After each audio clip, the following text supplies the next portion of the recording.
우리는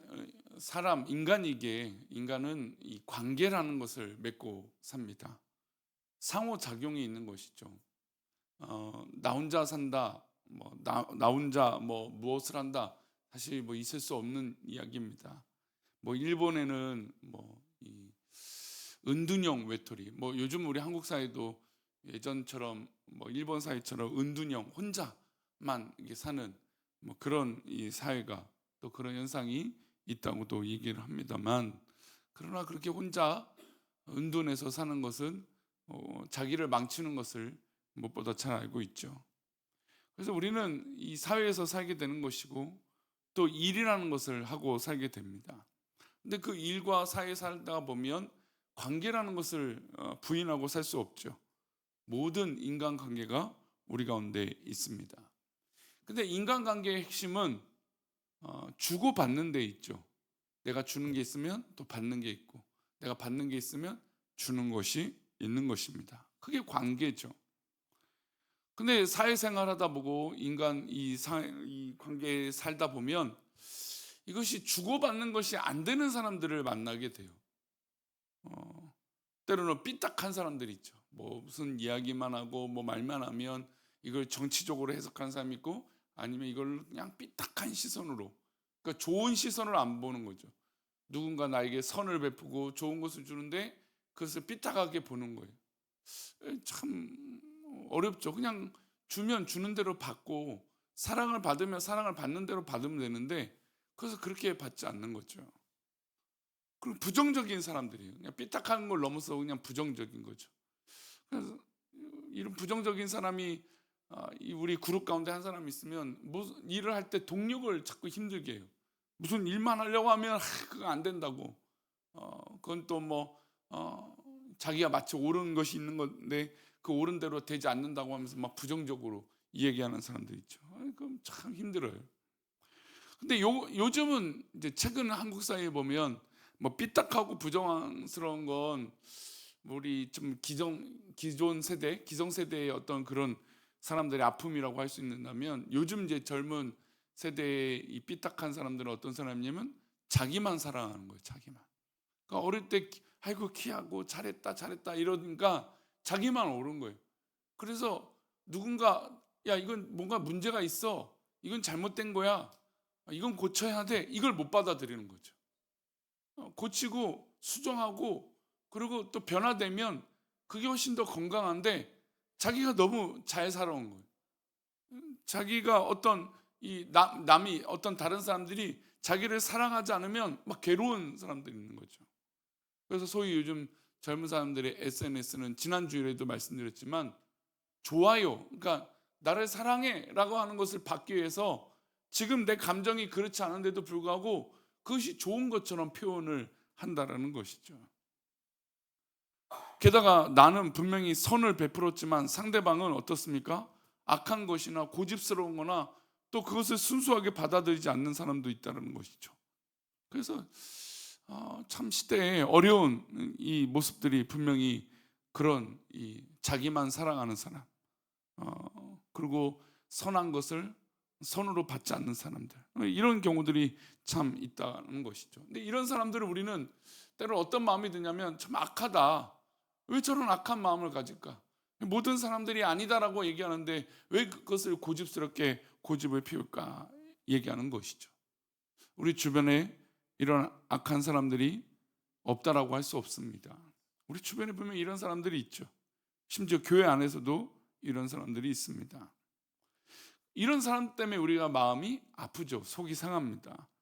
가까운 사람들 중에 그런 사람이 있으면 더욱더 힘들겠죠.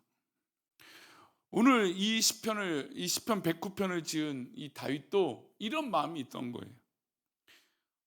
이런 관계가 있고 상호 이 작용이 일어나고, 내가 주는 게 있으면 받는 것이 있고 내가 받은 것이 있어 주고자 하는데 이것이 그렇게 되지 않는 거죠.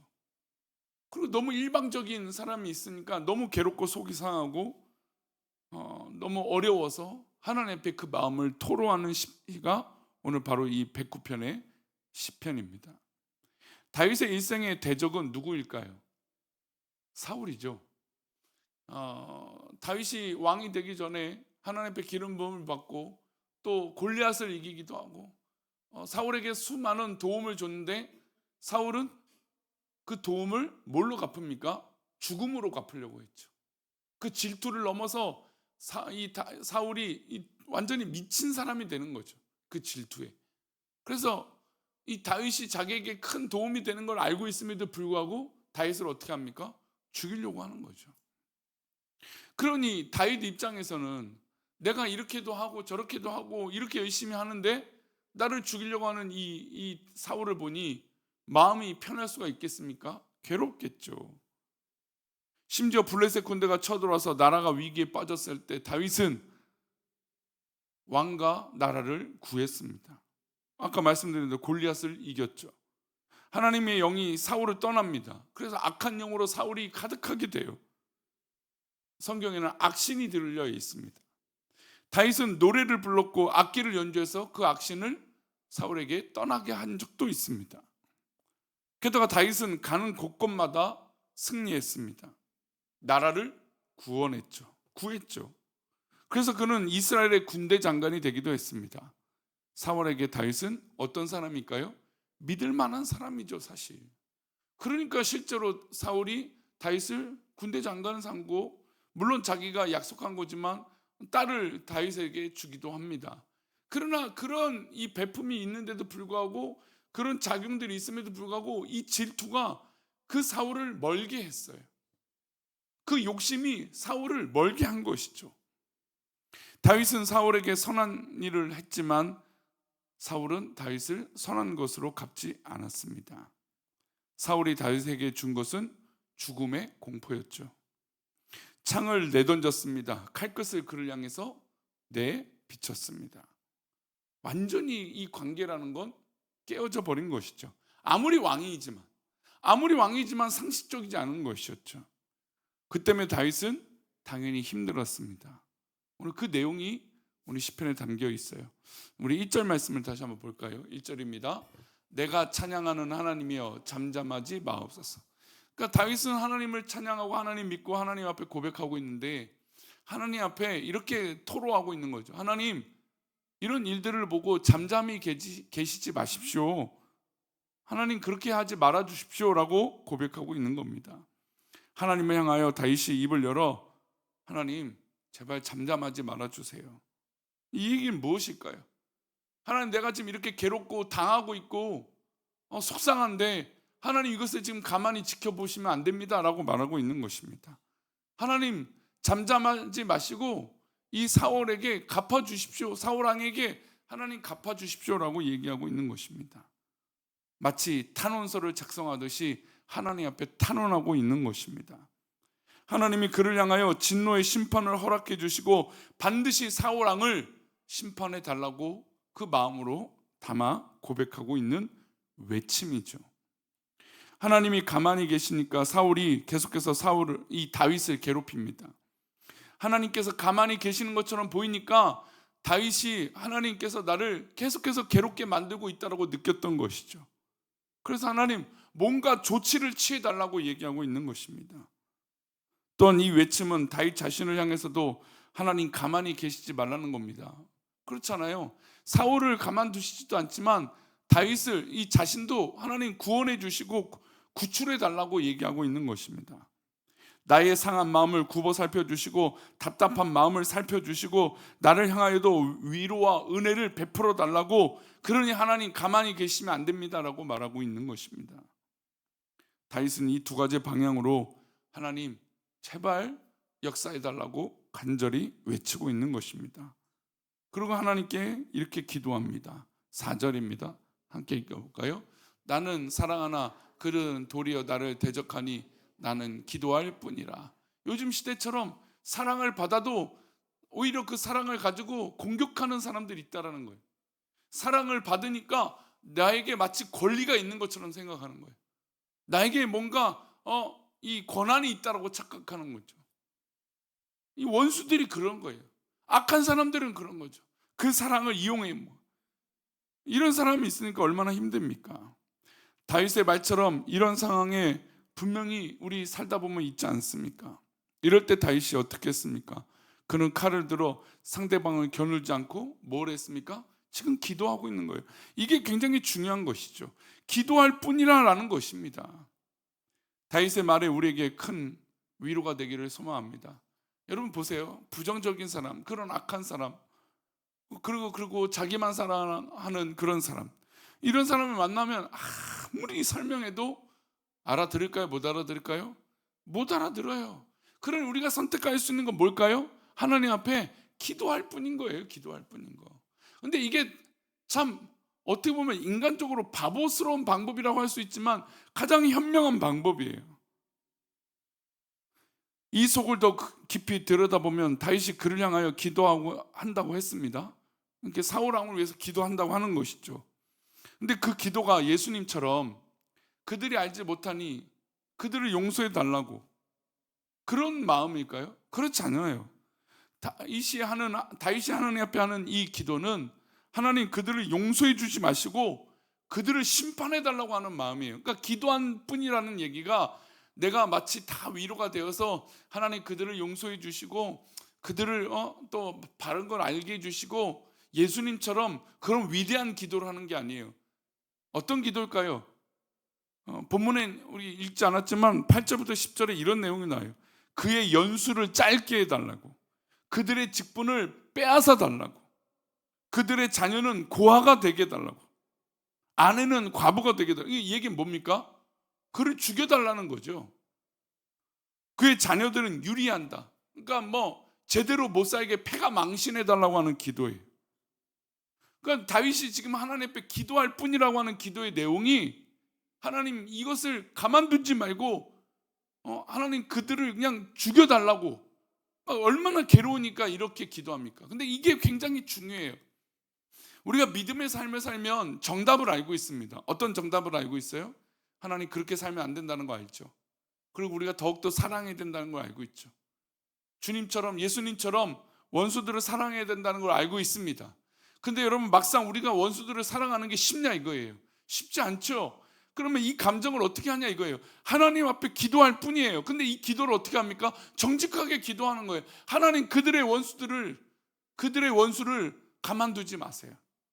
하나님을 알게 해주시고 하나님 두려워하게 해주시고 하나님 심판해 주십시오. 솔직한 기도인 거죠.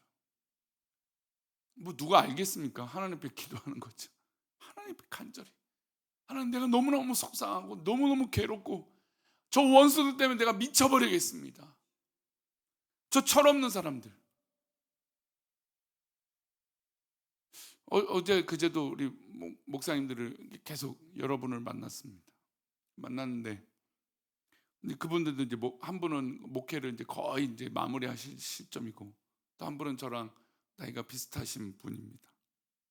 근데 이제 목회를 오랫동안 하신 분 중에 얘기를 하다 보니까 상처가 나와요.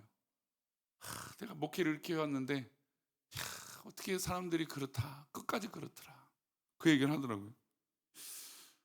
근데 여러분 그렇게 얘기하면서 그분이 그 사람들을 미워할까요? 그렇지 않다고 봐요. 그냥 토로하는 거죠. 그래서 저도 그냥 그 얘기 묵묵하게 들어요. 왜요? 그게 그분이 전부가 아닌 걸 알고 있거든요. 제가 그분과 가깝게 지내지만 그렇게 토로하고 얘기하지만 그렇다고 그 사람들 막 미워하고 막 싫어해서 그렇게 하지 않아요. 그냥 말을 할 뿐이에요.